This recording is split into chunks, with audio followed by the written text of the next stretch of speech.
I don't need an employee. Her voice dropped until the words were barely air. I need a husband. Daniel Reyes had come to the Ashford house that morning to ask for a job, anything with a paycheck and a set of keys. And now he stood in a room that smelled of cut lemons and old money, certain he had misheard. He hadn't. The woman across the marble island was watching him the way a person watches a match they've just struck, waiting to see whether it catches or goes out. What he never counted on was how much of himself he would have to spend just to answer her. Let him tell it the way it actually happened, though, because the whisper came at the end, and the end never makes sense without the beginning. The beginning was heat. The kind of July heat that lay over the county like a wet towel, the kind that made the tar at the edge of the road go soft and shine. Daniel's truck had no working air conditioning, so he drove the 40 minutes out to the Ashford estate with both windows down and his elbow already burning where it caught the sun. Cicadas soared in the trees. The radio gave him a weather warning and then a jingle for iced coffee, and he turned it off and listened to the engine tick instead, doing the math he had been doing for 3 weeks straight. Rent. The last card. The number in his account, which had a decimal point in a place he did not like. 6 months ago he'd owned a restaurant, a small one, 22 seats, a chalkboard menu he wrote out fresh every morning, his father's name over the door, because the recipes were his father's before they were anyone's. Then, the building sold. The new owner tripled the lease in a single certified letter, and there was no version of the arithmetic where a 22-seat room survived it. Daniel had packed the copper pots into newspaper himself, alone, at 2 a.m, so no one would see his hands shake. Now he cooked for other people's kitchens when they needed a fill-in, and he fixed what he could fix, and he answered listings. This listing had said, "Private estate seeks experienced kitchen and house staff. Discretion required." It had not said whose estate. He found out at the gate. The gate was iron, 12 feet of it, and beyond it a drive of pale gravel curved up between hedges, clipped so square they looked ironed. He leaned out to press the call button, and a camera swiveled to consider his truck. The rust along the wheel well, the ladder rack, the dent he'd never fixed, and he felt the whole of his situation summed up and filed in about 2 seconds. Delivery? A voice said through the speaker. Dry, unhurried, interview, Reyes, for the kitchen post. A pause, and then the gate began to roll back with a low mechanical groan. You're early, the voice said, as though earliness were a small, forgivable crime. Park on the grass, not the gravel. Mr. Ashford was particular about the gravel, and dead men still get their way around here. The gravel he did not touch. He put the truck on the grass, killed the engine, and climbed out into a wall of green smell, cut lawn, boxwood, chlorine drifting from a pool he couldn't see. And under it, faint and expensive, the perfume of gardenias somebody paid a great deal to keep blooming in this heat. The woman waiting on the steps was somewhere past 60, and built like a person who had carried heavy trays a long time and refused to stop. Linen apron, silver hair pinned hard, reading glasses on a chain. She looked at his shoes first, then his hands, then his face, in that order. Harriet Vance, she said. I run the house. You'll want to know that before you meet her, because she'll never tell you who actually runs anything. She turned without waiting. Come in before you cook out here. It's hotter than the good Lord intended, and I've already lost 1 hydrangea to it. Inside, the air changed like a held breath. Cool marble underfoot, high ceilings. The hush of a house that had learned to keep its voice down. A grandfather clock somewhere counted the seconds without hurry.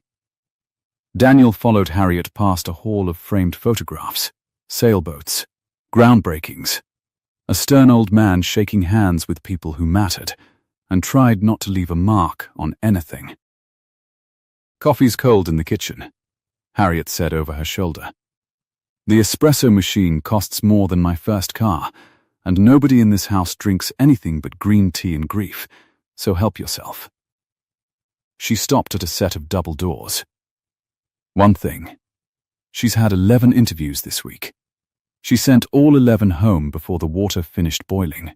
Harriet's mouth did something that was not quite a smile. "You've got until the kettle clicks." I'd talk fast. Then she opened the doors, and Daniel walked into the kitchen, and there she was.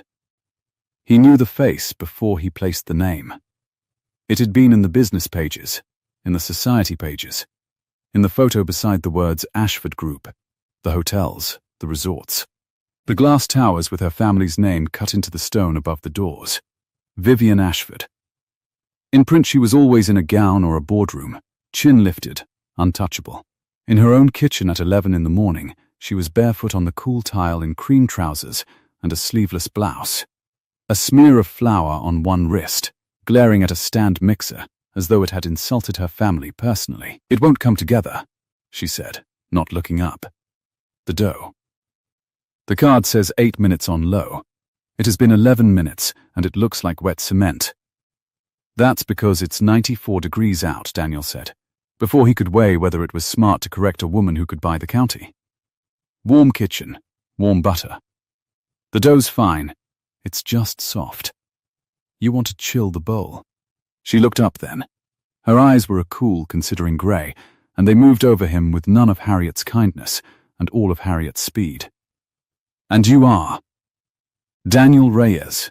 Hear about the kitchen job." "Reyes," she said it as if testing whether it held weight. "You cook." "I cooked. Professionally. Own place. 12 years. It closed." He said it flat, the way you say a thing you've stopped bleeding over in public. "So now I'm here." Behind him, distantly, he heard the kettle begin to hiss. "The clock," he thought. "The kettle's my clock." He crossed to the mixer without being asked, tipped the bowl to look at the dough, then pulled the whole thing off the base and carried it to the enormous steel refrigerator like it was the most ordinary thing in the world. "That's cheating," Vivian said. "That's technique." He set the bowl on a chilled shelf and shut the door. "Give it 10 minutes. Butter firms up, the gluten relaxes, it'll roll like a dream." "You weren't doing anything wrong." The room was. Something flickered across her face, surprise, and under it something older and more tired that she put away fast. "Most of them," she said, "tell me I did it perfectly. Then they tell me the recipe was flawed. Then they ask about the salary and the housing allowance and whether the weekends are guaranteed. I'd like to know all three of those things eventually," Daniel said. "But your butter was the problem first." The kettle clicked off. Harriet, in the doorway, made a small sound that might have been approval and might have been a cough, and withdrew. Vivian wiped the flour from her wrist with a dish towel, slowly, watching him. "Sit," she said, and it was not a request. There were 2 stools at the Marble Island. He took one. She stayed standing on the other side, which he understood was deliberate, the height of it, the width of stone between them, the whole geometry of who owned the room. "You had a restaurant," she said. "Tell me why it's a past tense. Building sold. Lease tripled." The math didn't math. He turned his palms up briefly, then folded them. "Nobody's fault but the market's. I don't tell it as a sad story. You just told it as one anyway. I told it as a fact. You can hear it however you like." He held her gaze. "It's your kitchen. I imagine you hear a lot of sad stories in it, from people who want a job off you." She didn't answer that. She opened a folder on the counter.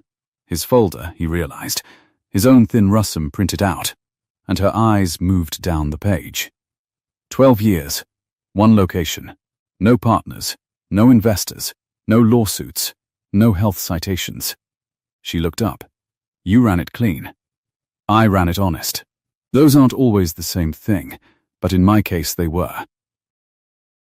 And now you'll take a live-in staff position in a stranger's house because the math didn't math." She let the words sit. Outside, a mower started somewhere far across the lawn, a low patient drone. The refrigerator hummed. "Do you have anyone, Mr. Reyes? Anyone who'd object to you living out here? On the grounds, hours from town, at the beck and call of a woman you met on a Tuesday?" The question landed oddly. He answered it straight anyway. No, my father's the one whose name was over the door. He stepped back years ago. Moved south. He's got his garden and his card games, and he doesn't need me hovering. No wife. No kids. He shrugged, one shoulder.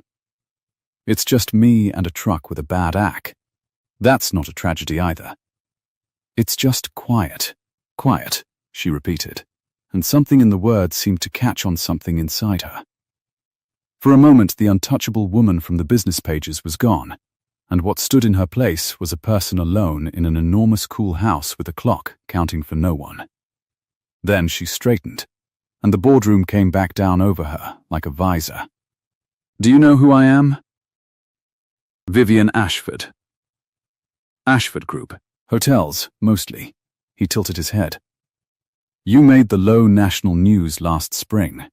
Something about the board and your grandfather's estate. I didn't read it close. Wasn't my business. It's about to be. She closed his folder. She walked around the island, the geometry breaking, the stone no longer between them, until she was near enough that he could smell the flour on her and, under it, gardenia. Her voice, when it came, had gone low and even, stripped of every performance. I don't need an employee. A breath. I need a husband. And there it was, the sentence from the top of the story, dropped into the middle of a Tuesday like a stone into a still pool. Daniel sat very still. Somewhere the mower turned and came back. His pulse did something complicated. I think, he said carefully, the heat's getting to both of us. I'll chill your bowl and see myself out. Sit down, Mr. Reyes. He hadn't stood. He stayed. Vivian pressed 2 fingers to the bridge of her nose, the way a person does at the end of a very long road, then let her hand fall. You said you didn't read it close, she said.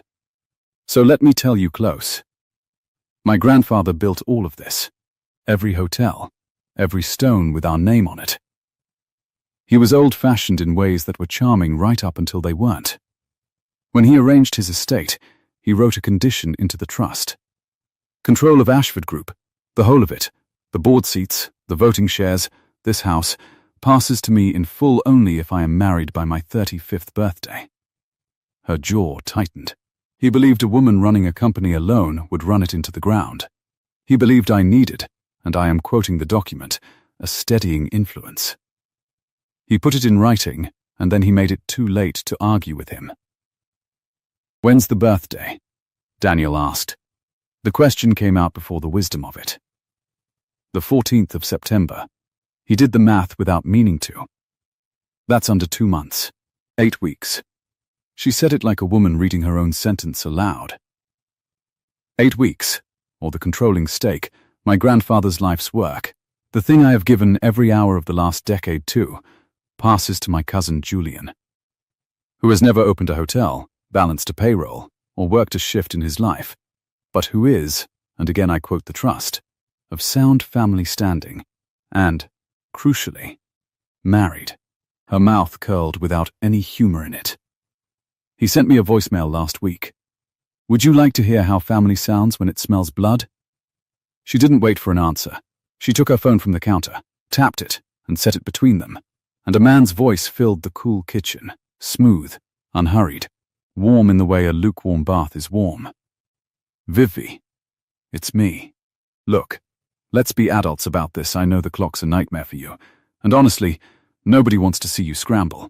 So here's a thought. Sign the interim control over now, quietly, and I'll make sure you keep the house and a very generous seat at the table. No drama, no lawyers, no photos of you speed dating in 8 weeks. Let's be adults, Vivi. Call me back. The message ended. The kitchen seemed colder for it. Daniel found that his hands had curled into fists on the marble and made himself open them. He's counting on the 8 weeks, Vivian said quietly, taking the phone back. He's counting on the fact that a woman does not simply produce a husband on a deadline without it looking like exactly what it is. And a scandal, a rushed, obvious arrangement, plays right into his hands with the board. She looked at him then, fully, and for the first time there was something almost like an apology in it. So no, Mr. Reyes, I don't need someone to plate my dinner. I need someone the board would believe. A real man with real hands and a real history who could stand in a room and not flinch. Someone with no one to object, nothing to lose, and a reason to say yes. And you decided that was me. Daniel said slowly, somewhere between the wet cement and the chilled bowl. I decided it, she said, when you told me my butter was the problem and not me. You have no idea how rare that is in this house. Everyone here tells me what they think I want to hear. Her voice dropped again, not to a whisper this time, but to something more dangerous. Plainness. I will pay you more than that restaurant ever made you. I will make you a partner in something, on paper, with a lawyer, with an exit written in. 2 years. A marriage in name. My birthday comes. Control transfers. The vote holds, and after a decent interval we go our ways with your reputation intact and your accounts healthy. You would never have to touch me. You would only have to convince the world you already had. The mower cut out. The house went very quiet. Somewhere the grandfather clock counted. Patient, relentless, and Daniel became aware of every second of it. He should have laughed. He'd walked in for $8 an hour and a set of keys. Instead, he heard himself say, why not hire an actor? A real one. Someone who does this for a living. Because actors have agents, and agents have loose mouths, and my cousin has money for loose mouths. She said it crisply. You have a father who plays cards in the South and a truck with a bad air conditioner. You have exactly the one thing I cannot buy anywhere else. She paused. You have nothing anyone can pull on. That landed harder than she probably meant it to. Nothing anyone can pull on. It was true, and it was the loneliest true thing anyone had said to him in a year, and she'd said it as a selling point. You've thought about how insulting that sounds, Daniel said. I've thought about how accurate it is, she answered. I don't have the luxury of being polite, Mr. Reyes. I have 8 weeks. But something moved behind the grey of her eyes, a flinch she caught and buried, and he understood that she had, in fact, heard exactly how it sounded, and hated herself a little for saying it, and said it anyway because she was drowning, and he was the thing floating past. He stood up. The stool scraped. He walked to the enormous refrigerator, opened it, took out the bowl of dough, and set it on the counter between them, because his hands needed something to do that wasn't shaking. Roll it now, he said. It'll behave. She looked at the bowl, then at him, thrown by the swerve. That is not an answer to my question. It's the only answer I've got right now. He pressed the back of his hand to the steel side of the bowl. Cold enough now, the butter set. You just asked a stranger to sell 2 years of his name for money. You want me to say yes in the same 90 seconds you asked. That's not how a man agrees to a thing he'll have to live inside. That's how he agrees to a thing he'll spend the rest of his life climbing out of. For a moment he thought she'd have Harriet show him the gate. Instead, something in her shoulders eased a fraction, the way it does when a person hears, at last, someone treat their emergency like it's real. How long do you need? She said. Not a whisper, a negotiation. 24 hours. He met her eyes. And I need to know one thing before I sleep on it. This cousin. Julian. If I stand in a room next to you and he decides to make my life difficult, and men like that always decide to make somebody's life difficult, how hard does he pull? Vivian was quiet a beat too long. Outside, the gardenias baked in the heat, and the pool he still hadn't seen threw a shimmer of reflected light across the high ceiling, moving like water because it was water. Hard, she said finally. He pulls hard. I won't pretend otherwise. You'd be signing up to be looked at, dug into, doubted, and photographed. Everything about you would become a question someone gets paid to answer. She lifted her chin. That's the honest version. Most people would take the pretty version and run. I don't do the pretty version. Daniel picked up his keys from the counter. 24 hours. I'll call this number. He nodded at the folder with her office line on it. Then, because he couldn't help it, because 12 years of feeding people didn't switch off just because your world had, chill the pin next time too. The rolling pin. Not just the bowl. Marble stays cool. Roll it right on the stone. Don't flour it to death. He paused at the door. It's a good recipe. You just kept fighting the weather. He was almost through the double doors when her voice caught him, quieter now, and for the first time uncertain, the voice of the person and not the company. Mr. Reyes, he turned. She stood alone at the island, barefoot on the cool tile, flour on her wrist, a bowl of dough she now knew how to save, in a house the size of a hotel, with no one in it but a woman paid to be dry, and a clock that would not stop. The 11 before you, she said. I sent them home because the moment I explained it, they looked at me like I was something to be won. You looked at me like I was a problem to be solved. A breath. I don't know yet if that's better. But it's different, and different is the only thing I have left to bet on. Daniel stood in the doorway, with his keys biting into his palm, and every sensible instinct telling him to get in the truck, drive the 40 minutes back, and never think of gardenias again. I'll call tomorrow, he said. Harriet was waiting in the cool hall by the wall of photographs, arms folded, glasses down her nose. She fell into step beside him toward the great front door without being asked. She tell you the whole business? Harriet said. She told me enough of it. Harriet opened the door onto the white blast of the afternoon. The heat came in like a hand. I've run this house 31 years. I ran it for the old man, and now I run it for her, and I'll tell you what I told the last 11, which is nothing, because the last 11 weren't worth the breath. She looked at him over the glasses. But I chilled a bowl for that girl 1,000 times, and never once thought to tell her the room was the problem, and not her. So I'll spend the breath on you. Her voice went dry as chalk. There are two kinds of men who come up that drive. The kind who see the house, and the kind who saw her fix her own dough at 11 in the morning because she'd rather do it alone than ask. She held the door. I already know which kind sent themselves home this week. Drive safe. Watch that ack you'll roast. Daniel walked out onto the pale gravel, remembered too late he wasn't supposed to touch it, and stood on it anyway for a moment, in the roar of the cicadas and the smell of cut grass and gardenia, looking back up at the enormous quiet house. 8 weeks. A name for 2 years. Nothing anyone can pull on. He got in the truck. The vinyl seat burned through his shirt. He rolled both windows down, put his hand on the key, and did not turn it.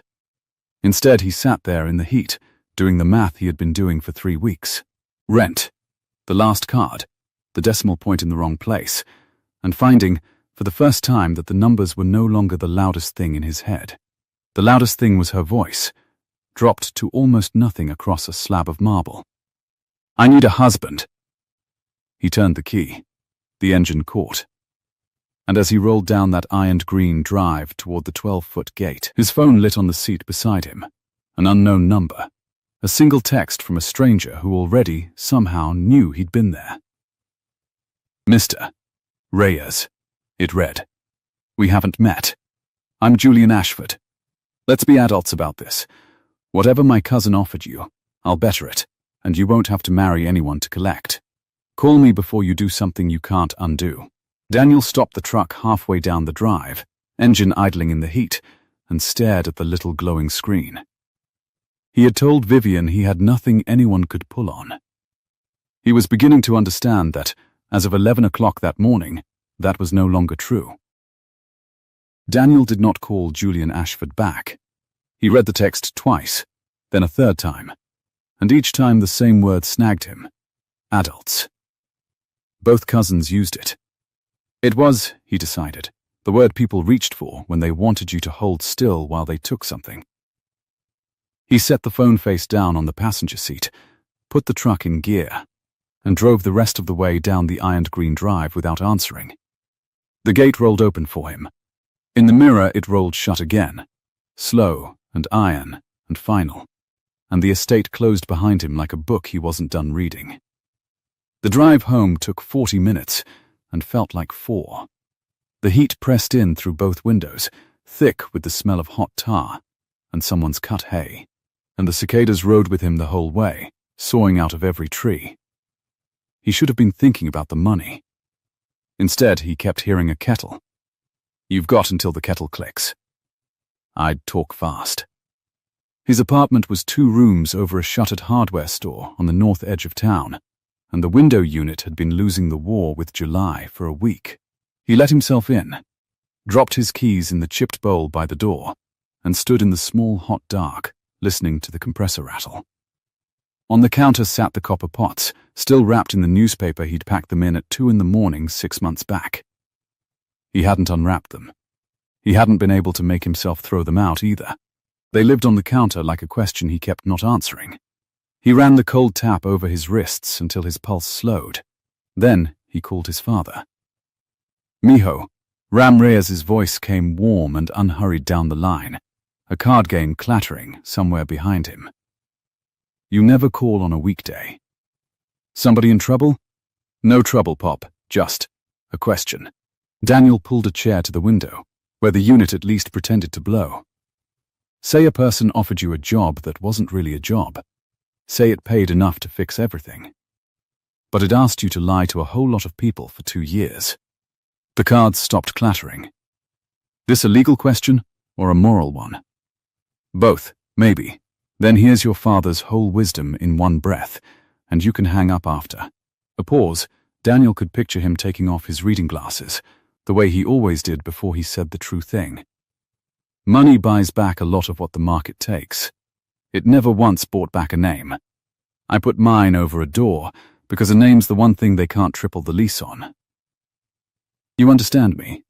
I understand you. Do you? It wasn't a question. Whatever this is, Mijo, if you can look the person in the eye and both of you know exactly what the lie is, that's not a lie. That's a bargain. The trouble only starts when one of you starts believing it. The cards began again. "Now, are you eating? You sound like a man who's been eating standing up." Daniel almost smiled. "I'm eating, Pop, Leah," Ram said cheerfully, and let him go. Daniel sat by the rattling unit a long time after that, watching the light go long and copper across the wrapped pots, and thought about a woman barefoot on cool tile fixing her own dough because she'd rather do it alone than ask. Both of you know exactly what the lie is. That was the part that kept his hands still. Vivian had lied to him about exactly nothing. She'd handed him the ugliest version of himself, nothing anyone can pull on, and let it sit there on the marble between them. A person who leads with the ugly truth is not, in his experience, the dangerous one in the room. The dangerous one had already texted him twice more by morning. "Mr. Reyes, I understand loyalty is admirable, but it doesn't pay rent. Name a number." And then, an hour later, colder. "I'd hate for you to learn the hard way that my cousin doesn't lose gracefully. Ask her about the last man who stood next to her in public. Ask her what it cost him." Daniel read that one standing at the counter with his coffee going cold in his hand, and something in his chest pulled tight. The last man who stood next to her. It was bait, and he knew it was bait, and it worked anyway, because that was the whole art of it. Julian had found the one crack and slid a wedge in. Ask her. He would. But not through a text from a man who signed his threats, "Let's be adults."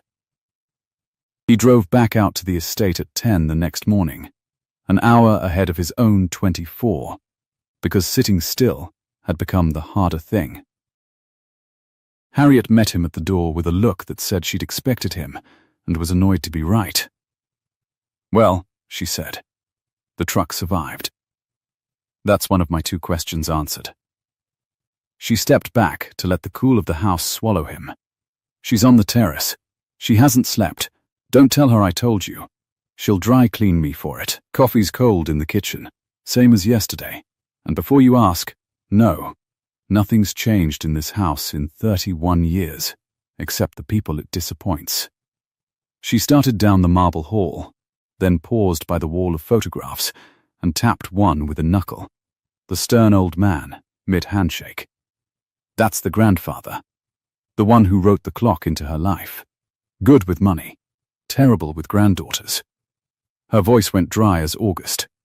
He'd have hated you on sight, which is the finest reference I can give a man. The terrace ran the length of the back of the house, flagstone gone warm underfoot, shaded by a pergola dripping with something that smelled of honey and sun. Beyond it the lawn rolled down to the pool he'd only heard about yesterday, long and still and impossibly blue, throwing coins of light. Vivian sat at a wrought-iron table in the shade with a laptop she wasn't looking at and a cup of green tea she wasn't drinking. She'd traded yesterday's flour-smeared blouse for a pale linen dress, and up close, in the flat morning light, he could see what Harriet meant. She hadn't slept. The composure was all there, pinned in place like her hair, but it sat on top of something worn thin. "You're early again," she said, without turning. "That's either a very good sign or a very bad one. Your cousin's been texting me since yesterday afternoon." Daniel pulled out the iron chair across from her. It shrieked on the stone. 4 times. He'd like me to name a number. He'd also like me to ask you about the last man who stood next to you in public and what it cost him. He sat. He watched her. "So I'm asking." The cup stopped halfway to her mouth. Just for a second, then she set it down, precisely, in the exact center of its saucer, and when she looked at him the grey of her eyes had gone flat and careful. "He's fast," she said. "I'll give him that. He found your number before the ink was dry on the thought." A breath. There was a man. 2 years ago. Marcus, we were. It was real, or I believed it was real. Which the lawyers tell me are different things. She turned the cup a quarter turn on its saucer, a small precise fidget, the terrace equivalent of a woman straightening a room she can't fix. When my grandfather passed and the claws came to light, Marcus was already at my side. Everyone assumed we'd simply marry, and the problem would solve itself. And then Julian sat him down in a very nice restaurant and explained, over the wine list, precisely how thoroughly a man's every debt and mistake and old girlfriend becomes public property when he marries an Ashford under a deadline. Her jaw tightened. Marcus had debts and mistakes, and a girlfriend I hadn't known about, as it turned out. He was gone within the week. He didn't even end it to my face. He sent a letter through his lawyer, which I suppose was the one honest thing he ever did. "So it cost him nothing," Daniel said slowly. "It cost you. It cost me a year of believing I was the kind of woman a man stays for." She said it flatly, the way he'd said the building sold, a fact she'd stopped bleeding over in public. "Julian tells that story as a warning to you. I'm telling it to you as a disclosure. There's a difference, and I need you to hear it. Whatever you decide, you'll decide knowing what you're walking into. I won't do to you what was done to me. I won't let you find out the cost from a stranger over a wine list." The pool threw its moving light up under the pergola, dappling the table, her hands, the untouched tea. Somewhere a bird complained about the heat. Daniel found he believed her, and the believing was its own kind of danger. "Here's mine then," he said. "My disclosure. You said I've got nothing anyone can pull on. That's mostly true. But there's one thing, and if I'm going to stand in a room and let men get paid to dig, you'd better have it before they do." He turned his coffee cup. He'd carried it out from the kitchen without thinking, a slow quarter turn, unconsciously mirroring her. When the restaurant went under, I didn't just lose it clean. I borrowed to keep it open 6 months longer than I should have. From the wrong kind of lender, because the banks had already said no. I paid every cent back, sold my father's truck, sold my own, worked 2 kitchens. But for about 4 months, there's a paper trail with my name and a man named Sal Petrakis on it. And Sal is not a name you want read aloud in a boardroom. He met her eyes. It's not a crime. It's just ugly. And ugly is what your cousin buys by the pound. For a long moment, neither of them spoke. Then something moved across Vivian's face that he hadn't seen there before. Not surprise. Not calculation. Something closer to relief. "You didn't have to tell me that," she said quietly. "No," Daniel agreed. "I didn't. Marcus never told me anything. I found it all out from Julian." She looked at him with a new and unwelcome intensity, as though he'd rearranged a piece of furniture she'd stubbed her shin on for 2 years. "You just handed me the one thing that could sink us both, an hour after you learned it could." "Why?" "Because your father was right," Daniel said, and then heard himself. "My father. Sorry, long night." He rubbed the back of his neck. "He said a bargain's only a lie if one of you starts believing it. I'd rather we both know exactly what we're standing on." He set the cup down. "So, 24 hours are up in about an hour. You want my answer now, or you want to make me wait out the clock on principle?" The smallest thing happened at the corner of her mouth. Not a smile, she was too tired and too guarded for a smile, but the ghost of the muscle that made one. "Mr. Reyes, are you making a joke? In my current circumstances?" "Poorly," he admitted. "It's the heat. It's genuinely terrible. 12 years in kitchens. The jokes were never the product. And there it was. Not a laugh, but a breath that left her a little lighter than it found her. The first uncalculated thing he'd seen her do. She looked, for that 1 second, like a person and not a company. And Daniel understood with a small cold clarity that this exact thing, this accidental ease across a warm iron table, was the thing he'd have to be most careful of. It was easy to sign a paper for money. It was going to be very hard to pretend, for 2 years, that a woman's guard coming down an inch didn't move something in him. "My answer's yes," he said, before the second could stretch into something neither of them had budgeted for. "On terms." "A lawyer. Mine reads it too, not just yours. The exit's in writing, dated, notarized, and one more." He leaned forward. "If we do this, we do it convincing, which means I'm not staff who married up. I'm a man you actually chose. That means you stop standing on the far side of the marble from me when we're alone rehearsing it, because a board that reads people for a living will read that gap in about 4 seconds. Deal?" Vivian looked at him a long moment. Then she extended her hand across the table, over the moving light, and her grip was cool and firm and certain. "Deal, Mr. Reyes, Daniel," he said. "If we're married Thursday, you can't very well call me Mr. Reyes at the dinner table." "Thursday," she repeated, and the words seemed to catch up with her all at once, the whole enormous speed of it. "God." "Thursday." She withdrew her hand and pressed her fingers briefly to the bridge of her nose. The same gesture from yesterday, he noted, her tell. The thing she did at the end of a very long road. "Harriet will need to know. And the lawyer. And we'll need to be seen. Before. So it doesn't look like it happened in a vault. There's a hotel opening Saturday. Ours. The new property downtown. Ribbon. Press. The whole circus. Julian will be there, because Julian is always where the cameras are." She stood, and the boardroom came back down over her, but slower this time, with a hairline crack in it. Can you stand in a room full of people who will be trying to decide whether you're real and be real? "I fed a full house every night for 12 years, Daniel said, standing with her. "People trying to decide whether I was worth their money. This is the same job. Fewer plates." They did not hear Julian arrive.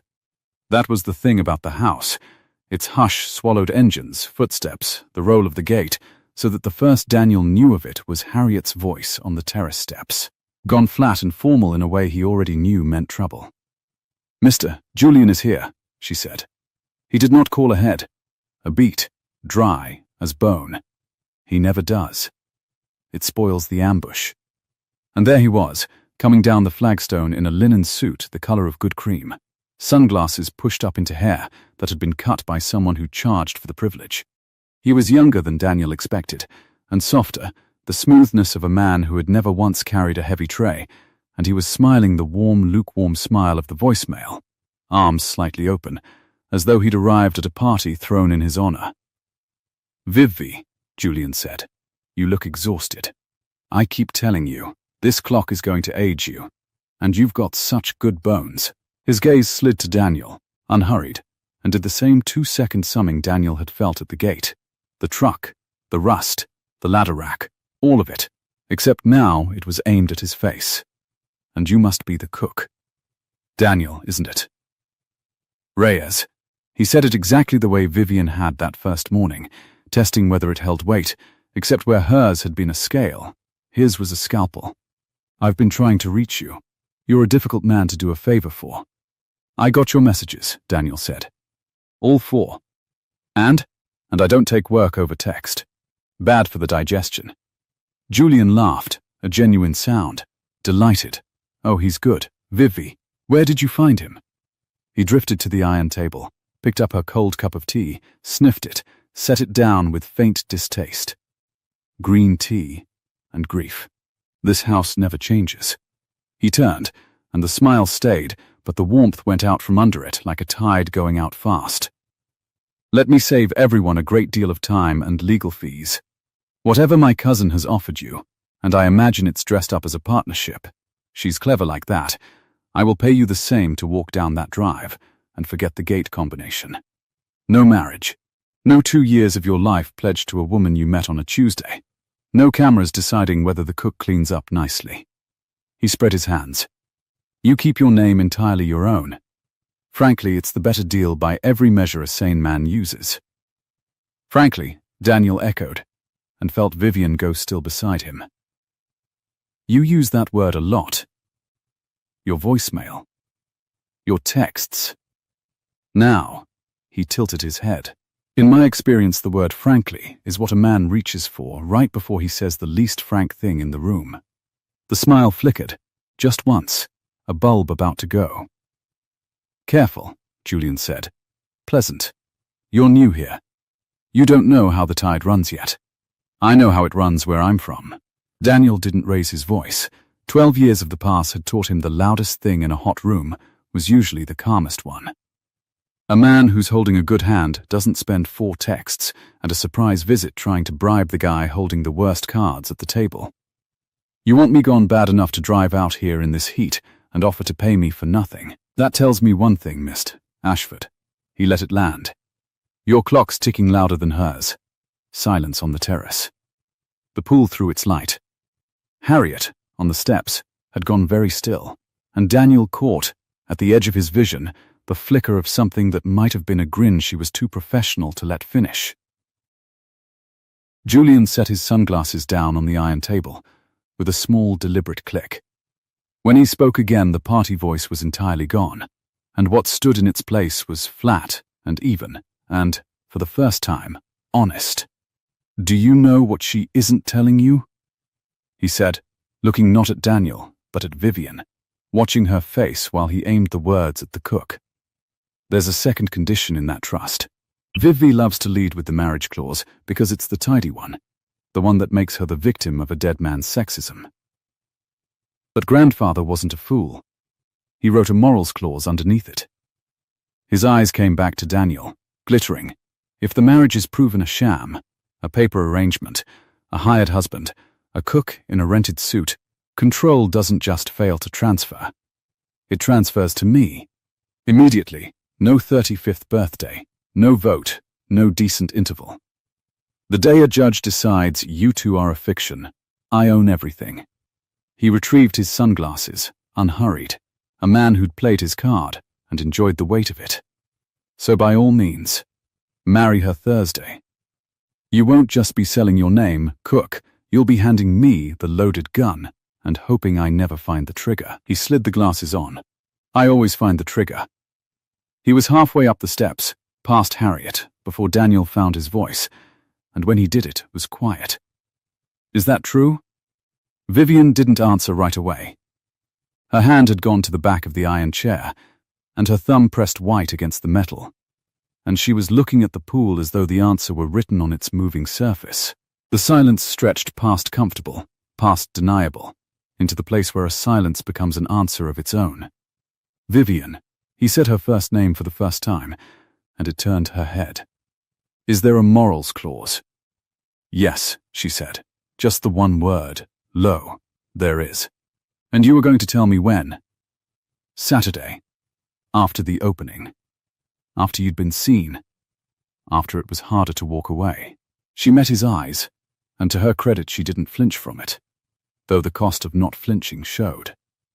I know how that sounds. I was going to tell you. I told you about Marcus. I told you the ugly parts.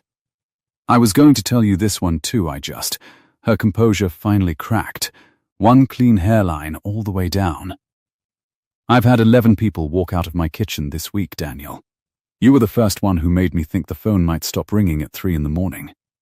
And I wanted one more hour of that before I handed you the reason to leave. The heat sat heavy on the terrace. Honey and gardenia and warm stone. Somewhere the grandfather clock, faint through the open terrace doors, counted its patient way toward Thursday, toward Saturday, toward the 14th of September, indifferent to all of them. Daniel looked at her a long moment. The sleepless eyes.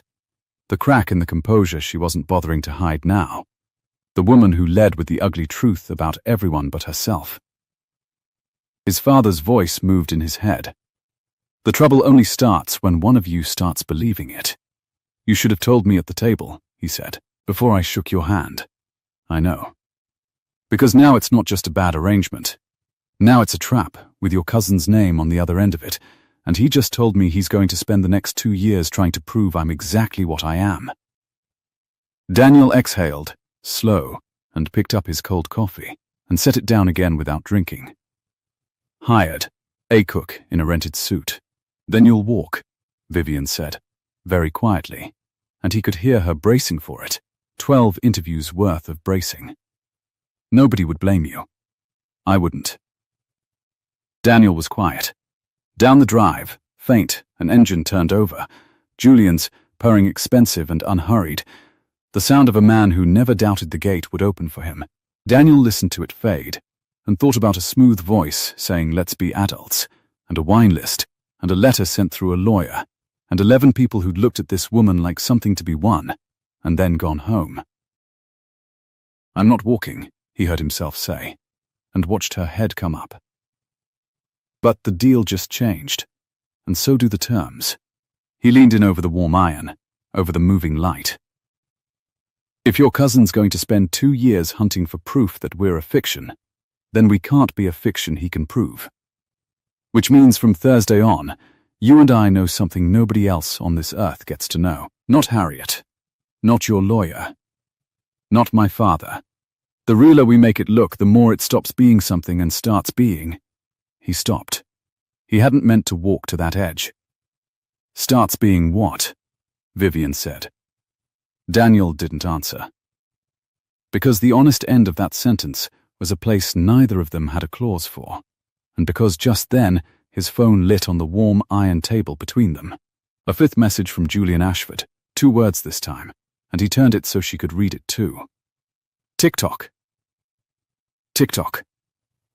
2 words, sitting on the warm iron between them like something left out to spoil. Daniel turned the phone face down. He wants you to feel the clock every hour of the day, he said. So let's not give him the hour. When's the earliest a clerk will sign the paper? Vivian's thumb was still white against the chair back. Thursday. My attorney can have everything drafted by then. The partnership terms, the exit, all of it. Then, Thursday. He stood. And between now and then, you and I learn each other well enough that a room full of professional doubters can't find the seam. Where I grew up. Your grandmother's name. Which side of the bed. All of it. We rehearse it until it's boring. He picked up his cold coffee, finally drank it, grimaced. That's terrible. I did tell you, she said. Green tea and grief. It wasn't a joke, exactly, but it was the second uncalculated thing he'd seen her do, and he filed it away with the first. The county clerk's office on Thursday was everything the estate was not. Fluorescent light buzzing in a dropped ceiling. A floor of scuffed linoleum. A window unit laboring against the heat with the same losing rattle as the one over Daniel's kitchen. It smelled of floor polish, and someone's fast food lunch, and the ghost of 1,000 nervous couples. Vivian Ashford, who had opened glass towers on 3 coasts, stood at a laminate counter under a paper sign that read, "Please have ID ready," and Daniel watched her take it all in, the plastic chairs, the ballpoint chained to the counter, and square her shoulders as though the ordinariness itself were a thing to be endured with grace. "You could have bought the building," he said quietly, and had them redecorate. "That," she murmured, "would have made the paper. This won't." She dressed down, a plain ivory sheath, no jewelry but the small pearl studs, her hair loose for once instead of pinned hard. She looked younger. She looked, he thought, and then made himself stop thinking, like a woman a man might actually have chosen. Harriet came as witness, in her Sunday linen, reading glasses on their chain, and stood at Daniel's shoulder while the clerk found the file. 31 years I've run that house," she said under her breath, to no one, to the buzzing light. "I stood witness for the old man's second wedding, in a cathedral with a choir. And here's the granddaughter, in a strip mall, marrying the only man who ever told her the truth about her dough." She sniffed. "I'll take the strip mall." The choir sang flat. The clerk was a tired, kind woman named Delgado, who had clearly done this 10,000 times and still meant it. She had them face each other. She read the plain civil words off a laminated card, the ones with no God and no forever in them, only the law's flat promise, and Daniel took Vivian's hands because the words told him to, and found them cold, despite the heat. "Nervous?" he said, very low, under the clerk's cadence. "I run a company with 4,000 employees." Her chin lifted. "I don't get nervous." "Your hands are freezing." "That's the air conditioning." "There is no air conditioning. That thing's just moving the hot around." The corner of her mouth pulled, the ghost of the muscle again, and for one breath the flat grey eyes went warm and startled, caught out. "Stop making me laugh," she whispered. "There's a witness." "There's always a witness," Daniel said. "That's the whole job now. Might as well get good at it." They exchanged the rings his father had overnighted from the south, plain gold bands, Ram's and Daniel's mother's, sent with a note that said only a name and a ring are the 2 things the market can't triple. "Use them well, mijo." And Daniel slid the smaller one over Vivian's knuckle and felt her hand steady in his, and the clerk said the last line, and it was done. Married on a Thursday in a room that smelled of floor polish, to a woman he had met on a Tuesday, for reasons a court would one day try very hard to disbelieve. Vivian looked at the ring on her hand for a moment too long. "It was your mother's," she said. Not a question. He'd told her. In the rehearsing. It was.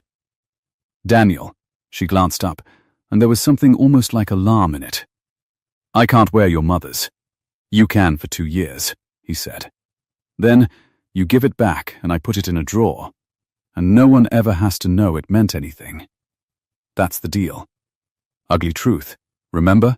He said it lightly, and watched it not land lightly, and neither of them corrected the record. Harriet blew her nose loudly into a linen handkerchief and announced that it was the heat. They had 2 days to build a marriage before the whole county came to inspect it. They spent them on the terrace, mostly in the honey shade of the pergola, trading the small true facts that make 2 strangers legible as a couple. He learned she took her tea with no sugar, and a superstition about it. Her grandmother's spoon, the only soft thing the old man's house had held. She learned he couldn't sleep without a window open, that he'd broken his left hand at 19 and it ached before rain, that he still, 6 months on, hadn't unwrapped the copper pots. "Why not?" she asked. Evening, the pool gone gold, the heat finally loosening its grip. "Because unwrapping them means the restaurant's over," he said. "And wrapping them means I might open another. As long as they're in the newspaper on the counter, it's neither. It's just paused." He turned the gold band on his finger. a new habit 2 days old. You'd think a grown man would have thrown out the box by now. I've kept a company I'm not legally allowed to run because a man who's been gone a year decided I needed steadying. Vivian drew her bare feet up onto the chair. We all keep our boxes. The near moment came on the second evening, and neither of them named it. She'd been teaching him the board. 40 faces, 40 histories. Who resented whom? And she leaned across the iron table to turn his phone so he could see a photograph, and her loose hair swung forward and caught the last of the light, and she was close enough that he could smell gardenia and warm skin and the green tea gone cold in her cup. And she looked up from the phone and found him already looking. And the terrace went very quiet. Honey thick, the cicadas the only sound in the whole gold evening. Neither of them moved. That was the dangerous part. Not a lean-in, not a hand, just two people not moving, a foot apart, married on paper, discovering in the same silent second that the paper was going to be the easy part. Then, Harriet's voice carried from the house. The car's confirmed for Saturday, 6 sharp. And I've laid out the grey for her. She'll fight me on it and I'll win, and the moment let go of them. And Vivian sat back, and Daniel breathed, and they did not speak of it, because there was no clause for it. Saturday came white and blazing. The new Ashford property rose 40 stories over the downtown river, a blade of glass catching the summer sun, and the crowd on the marble apron out front was exactly the circus Vivian had promised. Press-in shirt sleeves already damp at the collar, board members in linen that cost more than Daniel's truck, waiters threading through with trays of something cold and sweating, cameras everywhere, cameras. The ribbon across the great glass doors was the deep Ashford green. Daniel wore the grey. It fit like it had been built on him. Because it had. Harriet had sent a tailor to the estate Friday, a small, precise man who'd pinned and muttered and refused all conversation. In the truck's side mirror that morning, Daniel had not recognized himself, and had found that unsettling in a way he couldn't afford to be, and had driven downtown anyway. "Ready?" Vivian said. The car had stopped. Through the tinted glass, the crowd was a wall of pale summer clothes and turned heads. "I fed a full house every night for 12 years, he said. "This is the same job. Fewer plates." I remember. She looked at him, and for a second the boardroom lifted, and the person underneath looked out. They're going to be cruel, and they're going to smile while they do it. If it gets to be too much, find my hand. That's all. Just find my hand, and I'll get us out. Vivian. He caught it before the door opened. Same to you. It's a two-way street, or it's not a marriage anyone will believe. Something crossed her face, surprise, but he'd turned her rescue back on her, and then the door opened onto the white roar of the afternoon, and she was Vivian Ashford again, radiant and untouchable, and she took his arm, and they walked into it together. It went well. That was the thing he would come back to, later, turning it over, how well it went. The board members he'd studied on the terrace came up one by one, and he named their children and their golf handicaps and their old grievances, with a memory 12 years of regulars had honed, and he watched suspicion soften into something warmer in face after face. An old man named Pruitt, silver and skeptical, the swing vote Vivian had said would decide everything, gripped Daniel's hand and held it. "Restaurant man," Pruitt said. "I ate at your place. Twice, the short rib." His pale eyes were shrewd. "You closed." "I did." "The market or the mistakes?" "The market took the room," Daniel said evenly. "The mistakes were mine to keep. I keep them." Pruitt studied him a long moment, then barked a laugh and clapped his shoulder. Honest man in this crowd. "Vivian, where did you dig him up?" He leaned to her. "Your grandfather would have hated him." "Buy the man a drink." "He'd have hated me," Daniel agreed. "I've been told it's my best reference." And Vivian laughed, a real one, out loud, surprised out of her in front of 40 cameras, and Daniel saw 3 board members register it, the CEO of Ashford Group laughing like a woman in love, and understood that he'd just done more for her case in one honest sentence than a hired actor could have done in a year. They cut the ribbon together. Her hand over his on the shears, the green silk falling. The cameras a storm of white light. Inside, in the cool marble lobby that smelled of fresh paint and lilies and money, a string quartet played, and someone pressed a cold glass into his hand, and Vivian steered him toward a cleared space where couples were beginning to turn. "We have to dance," she murmured. "1. The photographers expect it. Can you?" 12 years of carrying hot plates through a crowded room without spilling, Daniel said, taking her hand, setting his other at her back. "I can navigate a floor. That's not the same as dancing. You'd be surprised how much of dancing is not spilling." She laughed again, quieter this time, just for him, and they turned into the music.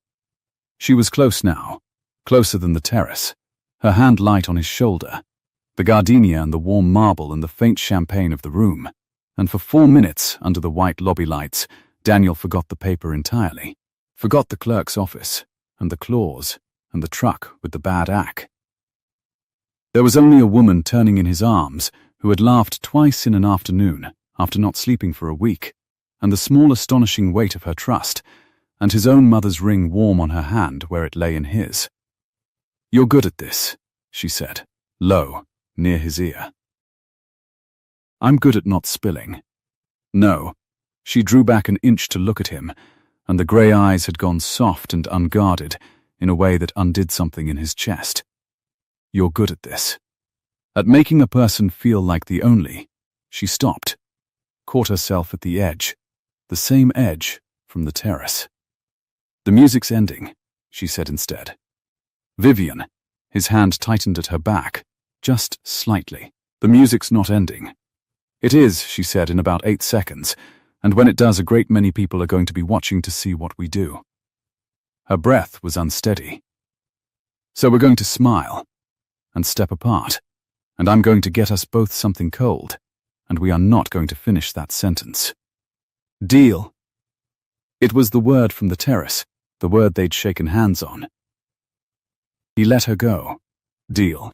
She smiled for the cameras and slipped away toward the bar, and Daniel stood in the eddy of the crowd catching his breath, aware his heart was doing the complicated thing again, aware that this, exactly this, the ease, the near sentence, the ring warm on her hand, was the thing he'd promised himself to be most careful of, and had been careless of anyway, for 4 minutes, in front of the whole city. That was when the hand closed on his elbow, warm and unhurried, and steered him toward a quiet alcove off the lobby. "Beautifully done," Julian said. "Truly, Pruitt's eating out of your hand, and my cousin hasn't looked at anyone like that since Marcus, actually. And we all remember how that ended." He was smiling the lukewarm smile, a cold glass in one hand, and in the other a slim manila folder. "Do you have a moment?" Away from the cameras. "Just us adults." "There it is," Daniel said. "Adults. I do overuse it." Julian gestured with the folder toward a marble bench beneath a potted palm, out of the sightlines, where the quartet was only a thread of sound. "Sit with me. I want to show you something, and then I want you to make a genuinely informed decision, which is more courtesy than my cousin extended you." He sat. He set the cold glass on the marble. "Please, I promise not to say frankly." Daniel didn't sit. "Say what you came to say." "As you like." Julian opened the folder on his knee. "You told my cousin, on the terrace 2 days ago, about a man named Sal Petrakis, a private loan. 4 ugly months during the last days of your restaurant. You offered it up as a confession. I understand it was quite moving. She mentioned how it changed her whole read of you." He looked up. "Pleasant. She told me that part herself. Yesterday. On the phone." The floor of Daniel's stomach dropped, but he kept his face still. 12 years of the pass. "You're fishing." "Am I?" Julian turned the folder so Daniel could see the first page. A report. Header, an investigations firm, one Daniel didn't know, and a subject line. Reyes, Daniel A. Financial background. And a date, printed in the corner, clean and unarguable. Read the date, Julian said gently. Daniel read it. It was a Monday, the day before he had ever driven out to the estate, the day before he had answered the listing, before the gate camera had swiveled to file his truck, before Vivian Ashford had ever whispered, "I need a husband," across a slab of marble. "That's not possible," he said. "It's very possible." It was commissioned by Ashford Group's internal security office. You can see the requisition code there, if you know how to read one, which I do. Julian turned the page, the Petrakis loan, laid out in full. Dates, the sum, the wrong kind of lender, every ugly line of it. She knew Daniel, about Sal, about the 4 months. She knew before you ever set foot on the property. She had all 11 of the others vetted too. I have their files. They're thinner. They didn't survive the read. But you. He tapped the page. She ran deep. She knew your father moved south. She knew about the 2 trucks you sold. She knew you had exactly one ugly thing and exactly no one to object. He closed the folder. She didn't choose you because you told her the truth about her butter cook. She chose you off a spreadsheet, weeks ago, and then she let you drive out there and confess a secret she'd already read, and she looked at you with those big grateful eyes and let you feel like a decent man handing over his worst card. His voice was very soft now, almost kind. "You didn't have to tell me that." Did she say something like that? Why? Like she didn't already know every word. Daniel said nothing. The quartet sawed its distant thread. Through the alcove's arch he could see the bright lobby, the turning couples, and at the far bar, a woman in grey with loose hair, 2 cold glasses in her hands, scanning the crowd for him. "I'm not doing this to be cruel," Julian said, standing, smoothing his cream linen. "I'm doing it because you struck me, out on that terrace, as the first genuinely honest man to come up that drive in years, and it seemed a shame to let an honest man be the only one at the table who didn't know the game. She vetted you like a vendor. She's very good at making people feel chosen." Marcus felt chosen, right up until he read his own file. "The only difference is, he found out from me over a wine list." He picked up his cold glass. "So did you." History does love a rerun. He set the manila folder on the marble bench, squarely, where Daniel could reach it. "Keep it. I have copies, and when you decide the 2 of you are a fiction after all, and you will, the morals clause is right where I left it. No hard feelings. Cook, you're the best of a bad lot." That's almost a compliment. He walked back into the light, and the crowd took him, and the quartet played on. Daniel stood alone in the alcove for a long moment. Then he sat down, slowly, on the marble bench beside the folder, and picked it up, and made himself read the date a 3rd time. Monday, the day before the Tuesday. There was no reading it any other way.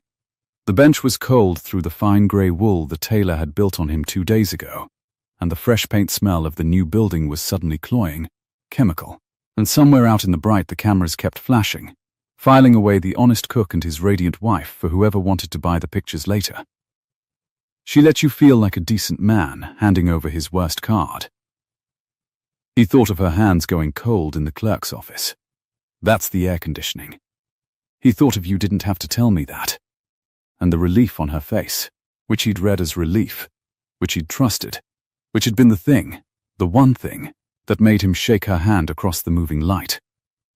He thought of 4 minutes of dancing, and a sentence she'd stopped herself from finishing, and wondered now which parts of the afternoon had been the person, and which had been the spreadsheet, and found he could no longer tell. And that not being able to tell was the worst of it. That was the thing Julian had actually handed him, worse than the folder. He'd handed him the inability to trust his own read of her. 12 years of reading a room, and he could no longer read the one face he'd married. "There you are." Her voice, warm, close, 2 cold glasses catching the light. Vivian came around the potted palm, with a smile still on from the cameras, and it faltered when she saw his face, and then it faltered more when she saw what was open on his knee. "Daniel, when did you have me investigated?" His voice was very level. The past voice. The calm, loud thing in the hot room. Not whether. When. The color went out of her face in stages, like a tide pulling back off pale sand. She set the 2 glasses down on the marble very carefully, the way she set a teacup in the exact center of its saucer, and he watched her reach for the boardroom and not find it there. "Where did you get that?" she said. "Julian, 10 feet away, 2 minutes ago, at your own party." He held up the report so she could see the date in the corner, the clean, unarguable Monday. "You knew about Sal. You knew before I drove out. You sat across that iron table and let me confess it like it was mine to give you. And you said you didn't have to tell me that, and you looked." His voice caught. Once, and he mastered it. "You looked relieved, Vivian, and I believed it." I shook your hand off the back of that relief. "So I'm going to ask you one time, and I'm going to know if you lie, because reading faces is the one thing I've still got." Did you already know? The quartet played. The cameras flashed in the bright behind her, and Vivian Ashford, who had opened glass towers on 3 coasts and never once been caught without an answer, stood in the marble alcove with her husband's mother's ring on her hand and her cousin's poison already working in the room, and opened her mouth and closed it, and could not, for the length of one terrible breath, make the lie come. "Yes," she said finally. Barely air. The whisper from the very first morning turned all the way around on her. I already knew. The word stood between them, small and final. Yes, the string quartet soared on somewhere in the bright, and a camera flashed through the alcove's arch, and Daniel felt the whole radiant afternoon tip and go false around him, like a stage set seen from the wrong side. He stood.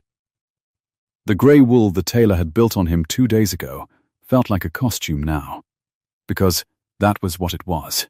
He set the manila folder down on the marble bench, squarely, the way Julian had set it down for him. "Daniel," she reached for his sleeve and stopped herself an inch short, her hand hanging in the cool air. "Let me say it in order. Please. If you walk now, you'll walk on his version, and his version is built to make you walk. His version had the date right. His voice stayed level. The past voice. The calm, loud thing in a hot room. You knew about Sal before I ever touched your gate. You knew I had one ugly thing and no one to object. You knew all of it, and then you stood in your kitchen and let me feel like a man giving you something." He picked up the 2 cold glasses she'd carried over, looked at them, set them back down untouched. The dough was real, at least. I'll give myself the dough. The relief was real. She said it fast, low, the boardroom nowhere in her face. "Daniel, the relief was real. You'll understand," he said, "if that's a hard word to buy off you right now." He walked out of the alcove and into the light, and the crowd took him the way it had taken Julian, and he did the hardest thing he had done in a year, which was to smile. He smiled at Pruitt, who lifted a glass. He smiled at a board member's wife who touched his arm and said the ceremony had been beautiful. He carried the smile across 40 feet of marble and lilies and champagne like a full tray through a crowded room, not spilling, and Vivian walked beside him because she understood exactly what he was doing and would not be the one to break it in public. And to every camera in that lobby they were a husband and wife, leaving a party early, holding themselves close. The car was cool and dark and smelled of leather. The door shut. The city slid past tinted glass towers with her family's name cut into the stone. "The property looks well," Vivian said, to the window, because someone had to say a normal thing or the silence would take the roof off the car. "Pruitt's with us. You did that. Whatever else is true tonight, you did that today. And it was real." "Stop the car," Daniel said. The driver's eyes flicked to the mirror. "Stop the car," Daniel said again, gently. "I've got my truck 3 blocks back at the garage. I'd like to drive myself home. That part's still mine." She looked at him a long moment in the moving dark, and whatever she saw, she didn't fight it. "Marcus left through a lawyer," she said quietly. "You're at least leaving through the front." "I'm not Marcus," Daniel said. I'm leaving so I can think without your face in the room, because your face is the one thing I trusted and now I can't read it, and that's the meanest thing your cousin did tonight. He didn't take the marriage. He took my eyes. He opened the door onto the white blast of the evening, the heat coming in like a hand. I'll call you. That's not a lawyer's line. I'll actually call. He shut the door softly, and the long car pulled back into the river of traffic, and Daniel stood on the hot pavement in a tailored suit that wasn't his, and watched the taillights fold into the city. His apartment over the shuttered hardware store was an oven when he let himself in. The window unit rattled its losing war. He hung the grey suit on the back of the door like something borrowed, put on his own soft shirt, and stood in the small hot dark in front of the copper pots, still wrapped in the newspaper he'd packed them in at 2 a.m. 6 months ago.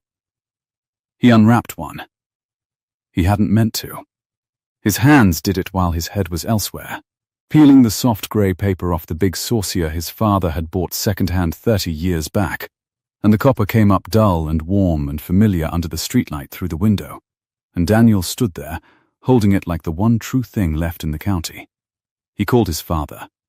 Mijo, the card game clattered behind him, the same as always, as though the whole rest of the world had held still. It's late for you. I did the thing, Pop, the bargain we talked about. Daniel set the saucier on the counter, and it turns out she knew my worst card before I ever showed it to her.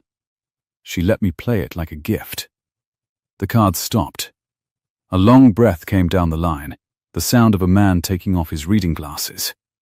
Did she lie about knowing? No, I asked, and she said it straight. First try. Then what did she lie about? Daniel opened his mouth and found nothing in it. He turned the saucier a quarter turn on the counter. A new habit. A borrowed one. Nothing, he said slowly. She didn't lie about anything. She let me confess a secret she already had, and she looked glad, and I read the gladness as... I don't know what I read it as. Here's a question, Ram said, unhurried, a man laying one card face up. A woman who's been burned by a man who told her nothing. A man who let her marry blind, and read his file after he ran. That woman meets a stranger who hands her his ugliest truth across a table, when he had every reason to hide it, and no reason on earth to trust her. You think she was glad because she learned a secret, Mijo? She had the secret. She was glad because you told her, because you were the first one who did. The cards began again. Soft. She didn't need your information. She needed to find out if you were the kind of man who volunteers it. And you were. That's not a spreadsheet. That's the one thing a spreadsheet can't run. Daniel stood very still in the hot dark. Now, Ram said. The cousin, the one who drove out in the heat to pay you for nothing, and then hunted you down at a party to hand you a folder. Ask yourself his question, the way I taught you to ask about a full house. The old voice sharpened, kind and shrewd. Why is a man holding 4 aces spending so much of his own hand to make you fold yours? The window unit rattled. Somewhere below, a car passed and was gone. And Daniel looked at the copper pot catching the streetlight, and at the grey suit on the door, and reached for the manila folder he'd carried up from the truck, and opened it, and this time he did not read the date. This time he read the header. Commissioned by Ashford Group Internal Security. Requisition code 4471C, confidential. Not for distribution. Not for distribution. An internal company file. Sealed. Confidential. And it was sitting in the hands of Julian Ashford, who held no seat, no title, no office in the building, who by his own gleeful telling had thin files on all 11 other candidates too. Files he could only have if someone inside the company was handing him sealed documents. Files a man on the outside was never, under any charter Daniel had ever read a line of, supposed to have at all. Pop, Daniel said softly. I have to go make a call. 2 calls. Are you eating? I'm going to unwrap the rest of the pots, Daniel said, and cook myself something at midnight like a civilized man. Does that count? Liar, Ram said. Warm, but a better one than an hour ago. Go. Daniel called Vivian at 10 past midnight, and she answered on the first ring, which told him she hadn't gone to bed either. How did Julian get an internal security file? He said. No preamble. Requisition 4471C. Not for distribution. He had it at your party, and he told me he has the other 10. He's not on the payroll, Vivian. He holds no office. So who inside your company is walking sealed files out the door and putting them in your cousin's hands? The line was quiet a moment. When she spoke, the exhaustion had gone out of her voice, and something else had come into it, sharp and awake. Say the code again. 4471C. That requisition, she said slowly, was signed by Bremerton, head of internal security. Reports directly to the board. A breath. Reports specifically to the audit committee, which Julian sits on, which is the one seat he does hold, because grandfather liked to keep family close to the money. Her voice went cold and precise, a woman doing arithmetic she should have done weeks ago. He didn't have you followed by a firm of his own, Daniel. He didn't have to. He's been reading the company's own confidential files on every candidate through a man who answers to his committee. That's not blackmail material he dug up. That's company property he took. Which is a breach of fiduciary duty, Daniel said. I ran a business 12 years. I know what a man's allowed to walk out of a building with, and sealed personnel files that aren't his to read isn't on the list. It's grounds for removal from the board, Vivian said. It might be grounds for a great deal more than that. And then, quieter, the other things surfacing under the strategy. You called about him. I thought you'd call about us. I'm calling about both, Daniel said. One at a time. The board meets when? Monday 9. He's tabled a motion. I saw it an hour ago. He's moving for an emergency review of the marriage's legitimacy under the morals clause. He wants a vote of the board to declare us a fiction before the 14th, so control fails to me and passes to him without a court ever having to weigh in. He's fast, Daniel. I told you he was fast. Then Monday at 9, Daniel said. I'd like a seat at that table. Not as the cook. As your husband, who has something to say about a man reading his private file off company letterhead. He looked at the copper pot in the streetlight. Can you get me in the room? It's my board, Vivian said. And for the first time in the whole long day there was steel in it, and no fear at all. I can get you anywhere. But Daniel, the steel dropped an inch. Monday I need you to stand next to me and mean it, and I don't have the right to ask that after tonight. So I won't ask it. I'll just tell you the truth and let you decide, which is all I ever actually did. The vetting was real. The gladness was also real. Both. I know that's a hard thing to hold in two hands. I've been holding it about myself for 2 years. I know, Daniel said. My father explained me to myself an hour ago. It's humbling to be read that clean by a man playing cards in the South. He heard the breath of something that might, on a better night, have been her laugh. Get some sleep, Vivian. We've got a cousin to disappoint. The Ashford Group boardroom on Monday was 40 stories up, all glass and cool grey light. The river a bright ribbon far below, and the summer heat kept entirely on the other side of the windows. It smelled of coffee and lemon polish, and the particular hush of a room where large amounts of money changed hands quietly. 12 board members sat around a slab of pale stone that reminded Daniel, with a small private jolt, of a kitchen island he'd chilled a bowl of dough on 8 days before. Pruitt was there, silver and shrewd. Harriet was not. This was not her room, but she had pressed Daniel's own shirt that morning at the estate, and told him, dry as August, wear the grey.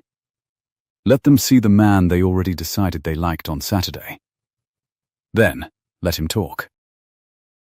Julian sat at the far end in cream linen, unhurried, a slim folder in front of him, and the lukewarm smile already on. Before we begin, he said, I want to note for the minutes that I take no pleasure in this. Viv is my cousin. Family, he let the word warm the room. But this board has a duty that outranks affection, and it would be a dereliction to look away from what everyone in this building already suspects. My cousin produced a husband in 8 days. A cook. A man with a private lender named Petrakis in his history, and a truck with no air conditioning in his present. A soft, sorrowful spread of the hands. I move that the board find the marriage a fiction under the morals clause, and that control pass accordingly. I do this, frankly, to protect the company grandfather built. There's that word again, Daniel said. The room turned. He had not been invited to speak. He spoke anyway, the way he'd learned to speak across a crowded pass, calm and carrying, and every silver head at that table swiveled to the underestimated man in the borrowed grey. Frankly, Daniel said, you said it in a voicemail, and in 4 texts, and on a terrace, and at a party while you handed me a sealed folder you were never supposed to be holding. And every single time you said it you were about to do the least frank thing in the room. He set his hands flat on the cool stone. So let me be actually frank, since it's going begging. Yes, I had a lender named Sal Petrakis for 4 ugly months while I fought to keep my father's restaurant open. I paid back every cent. I sold 2 trucks and worked 2 kitchens to do it. It's not a crime, it's just the worst thing about me. And I'll say it into your minutes myself, so that no man at this table ever gets to hold it over my wife again. He looked around the slab of stone, face by face. There, it said. Mr. Ashford's whole hand laid on the table by the man he was holding it against. What's it worth to him now, do you think? Silence. Pruitt's pale eyes had gone very bright. That's touching, Julian said, but a hairline had opened in the smile. It doesn't change the timeline. You were investigated the day before you met her. I have the report. You do, Daniel agreed. That's the part I'd like the board to sit with. Requisition 4471C, signed by Bremerton, head of internal security. Marked confidential, not for distribution. An internal company file. He turned his head to Pruitt, to the row of silver, and let it land slow. How does a man with no office and no title come to be waving sealed personnel files around at a public party, gentlemen? A file this board owns, that this board's own security chief drew up, that a member of the audit committee walked out of a locked room and handed to an outsider to use as leverage against his own cousin. He let the quiet do the work. I ran a 22-seat restaurant. If a line cook had walked out my back door with the safe combination and handed it to my competitor, I'd have called that theft. I don't know what you call it 40 stories up. But I don't think the word is frankly. Pruitt set down his coffee. Julian, the old man said, and his voice had gone flat and dangerous. Is that requisition an internal document? The smile was gone now, all of it, but tied out fast. The audit committee has oversight of security expenditures, which reasonably includes. That's not the question I asked. Pruitt didn't raise his voice either. He didn't need to. Did you take a sealed personnel file, 11 of them, if this man's telling it right, out of this company's hands, and use them privately, against a fellow director, for your own gain in a control fight? He turned to the others. Because I've sat on this board 20 years, and I'll tell you what I know how to read. I don't know yet whether that marriage is a love match or an arrangement. Frankly, a grim flicker. I don't much care, because I met the man on Saturday, and I'd have voted his way on the short rib alone. But I know a breach of duty when it's read into the minutes, and I know that a director who leaks confidential files can never sit at this table again. Married cousin, or no. He looked down the slab of stone at Julian. You brought a motion about somebody else's honesty. Son, you should have counted your own house first. It came apart quickly after that, the way a thing built on one hidden card comes apart when the card is turned. There was no shouting. This was not a room that shouted. There was a motion, and Pruitt seconded it, and 11 hands went up around the pale stone, and Julian Ashford was removed from the audit committee and the board of the company his grandfather built. Pending a formal review, he would not survive, for the breach of taking what was not his to take. His own weapon, turned in his own hand. He gathered his cream linen and his slim, empty folder and walked the length of the glass room alone. And at the door he paused and looked back. Not at the board, but at Daniel. "You were the best of a bad lot," he said. "I meant that. It's almost a shame." And then, because he could not help himself, because it was the only card he had left, "She still read you like a vendor. Cook, winning the room doesn't make that untrue." "No," Daniel said. "It doesn't. That part I'll settle with her myself, over a table, like adults." He held the man's gaze. "You should try it sometime. Turns out it works better than the folder." Julian's mouth moved, but nothing came, and the glass door sighed shut behind him, and 40 stories down the summer river ran on, bright and indifferent, carrying his taillights away for the last time. They did not speak until the room had emptied, until Pruitt had gripped Daniel's hand and told Vivian her grandfather was a stubborn old goat who'd have voted against his own funeral arrangements, and gone. Then it was only the two of them, the slab of pale stone between them the way the marble island had once been between them. The geometry come all the way back around. "You didn't have to say Petrakis into the minutes," Vivian said. She stood at her end of the stone, and she did not come around it. "You just made your worst secret permanent. Public, forever, to take his leverage away." Her voice was not quite steady. "You spent the one thing you had, to save the thing that was mine." "I told you the first morning," Daniel said. "I don't do the pretty version." He looked at her across the pale slab, at the loose hair and the sleepless eyes, and his mother's ring still on her hand. "But that's not why I said it. I said it because a man handed me a folder at a party and told me you'd read me like a vendor, and for one whole night he took my eyes. I couldn't read you anymore. And reading people is the one thing I never lost when I lost everything else. And I sat up all night with my father's voice and a copper pot, and I figured out what your cousin actually stole from me. It wasn't the marriage, it was you. The version of you I'd decided to trust across an iron table. He made me doubt my own read. He set his hands flat on the stone. So I came here to get my eyes back. And I want to test them out loud, if you'll stand there and let me. All right?" She didn't answer. Her thumb pressed white against the edge of the stone. He took that as leave. "You vetted me. That's true, and I'm done being wounded by it. It's what a woman who runs 4,000 people does before she trusts a stranger with her grandfather's company. And if you hadn't, I'd have thought you a fool." He came around the stone then, slowly, closing the geometry himself, the way she'd once closed it on him in her kitchen. "You knew about Sal. That's true. And when I told you anyway, you said you didn't have to tell me that. And you looked relieved. And your cousin swore the relief was a performance.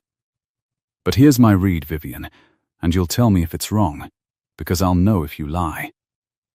He stopped an arm's length from her. "You weren't relieved you'd learned something. You'd known it for weeks. You were relieved because Marcus never told you anything, and you'd spent 2 years believing you were the kind of woman a man only ever tells the truth about after he's already gone. And here was a stranger, with every reason to hide his worst card, laying it face up on your kitchen table for nothing." His voice went low. "You weren't glad about the secret.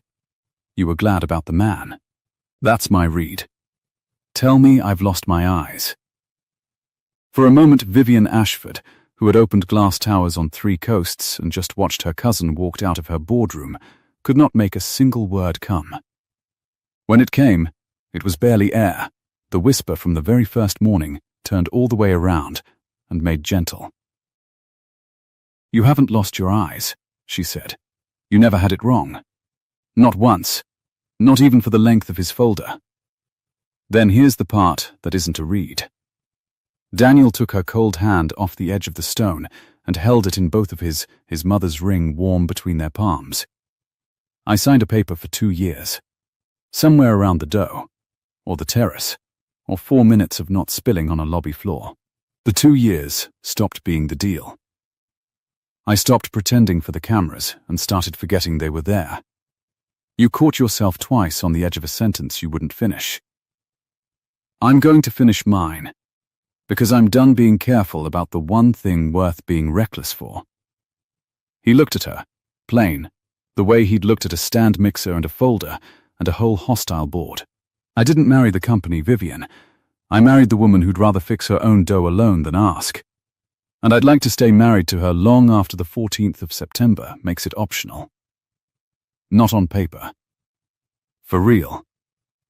That's my whole hand, laid on the table. What's it worth to you? The heat pressed gold against the glass 40 stories up. Somewhere far below a horn answered a horn answered a horn. And Vivian, instead of an answer, reached up with her free hand and touched the side of his face, the way a person touches a thing they decided long ago they were not allowed to want. And her composure did not crack this time. It simply sat down, all the way down, like a tray a woman had carried too long, and was finally allowed to rest. I had a whole speech, she said, unsteady near his mouth. Lawyers, an exit clause, a decent interval. Tear it up. I already did, last night, at 2 a.m. The ghost of the muscle at the corner of her mouth became, at last, an entire smile. Which is a terrible negotiating position to admit before you've answered me. I answered you 8 days ago, Daniel said. You just weren't listening, because you were watching me chill a bowl. And he kissed her, once, in the empty glass room, where her grandfather's board had met for 40 years, and the clock the old man had wound into her life ran on somewhere far below them, and for the first time neither of them heard it counting. The copper pots came out of their newspaper the following spring, though this part he would tell you happened slower than it sounds, because good things do. The 14th of September had come and gone like a held breath released.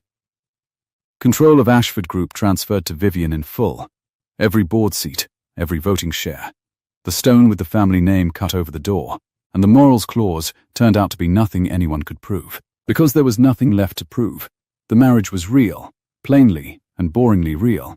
Real in the way a person leaves a window open at night and steals the covers and knows how the other takes their tea. There is no court in any county that can find a fiction where a man is arguing with his wife about whether the rolling pin belongs in the drawer or the crock. Julian had gone quiet the way a tide goes out, off to some smaller shore where the cameras were thinner, and no one at the estate spoke his name, unless Harriet did. And Harriet only did it to say the hydrangeas had done better since. She was in the kitchen the morning. Daniel finally unwrapped the last pot, the big one. His father's saucier already scoured bright, and hanging on the rack he'd hung himself. 31 years, Harriet said, from the doorway, glasses down her nose. I never once saw a man cook in this kitchen who wasn't paid by the hour. And now there's copper on my wall and the espresso machine's been demoted. And I'm told there's to be a restaurant. She sniffed. A small one, 22 seats. Somebody's father's name over the door. Ram's coming up from the south to see it open, Daniel said. He was rolling dough on the marble, right on the cool stone the way he'd told her to that first morning, not fighting the weather. He says he'll play cards with anyone who'll lose to him. I'll lose to nobody, Harriet said, but I'll take his money for the entertainment. She laid a wry look over her glasses at Vivian, who came in barefoot on the cool tile with flour already, somehow, on one wrist. A woman who now insisted on making her own dough badly on Sundays, purely so her husband would tell her the room was the problem, and not her. The two of you, Harriet said, are the most sentimental thing to happen to this house since the old man planted a rose garden to apologize to a wife he'd forgotten to be kind to. And I've decided I don't mind it. She turned to go, then paused, dry as chalk. There's tea in the pot. Green, and for once in 31 years, no grief in it. See that it stays that way. And she left them to the warm smell of butter and lemon, and the cut grass green coming through the open terrace doors. 92 degrees out, Vivian said, coming to the island, resting her chin on his shoulder to watch his hands work the dough. You'll want to chill the bowl. Listen to her, Daniel said. 8 months married, and she thinks she runs my kitchen. I run everything, she said, except you. And the dough. I've made my peace with the dough." She turned the gold band on his finger, a habit she'd caught off him, the two of them trading small tells back and forth like currency. "Pruitt asked after you at the board Thursday. He wants the short rib on the opening menu. He says it's the only vote he cares about anymore. Then he'll get it." Daniel folded the dough over, pressed it, and it came together clean and easy under his palms, the way it always would once you stopped blaming yourself for the heat. Out past the terrace, the pool threw its coins of light up under the pergola, and the gardenias someone still paid a great deal to keep blooming filled the whole gold morning with their expensive, ridiculous perfume, and the grandfather clock counted somewhere in the cool hall for no one, patient and outvoted at last. He'd come out that first July for a job and a set of keys. He'd been handed a whisper across a slab of marble instead. "I don't need an employee. I need a husband." And he had spent, in the end, nearly everything he had to answer it. His worst secret into a public minute. His careful distance. The safe, cold arithmetic of a man who'd decided he had nothing left to risk. And what he'd bought with all of it was this. A warm kitchen. A woman making her own dough badly on purpose. A name over a door that no one could triple the lease on, because it was his father's. And now it was hers too. "Daniel," Vivian said, quiet, her chin still on his shoulder, watching his hands. I'm glad you told me about the butter." She said it into the warm cotton of his shirt, the closest she came, even now, to saying the largest thing plainly. That first morning. "I'm just glad." "I know," he said, and turned, and pressed his floured thumb to the corner of her jaw the way he had 8 months and a lifetime ago in a glass room, and did not need to say the rest, because she could read it now too. They'd taught each other that much. To lead with the true thing. To lay the whole hand on the table, face up, and trust the other one to see it and stay. The dough would rest. The pots hung bright on the wall.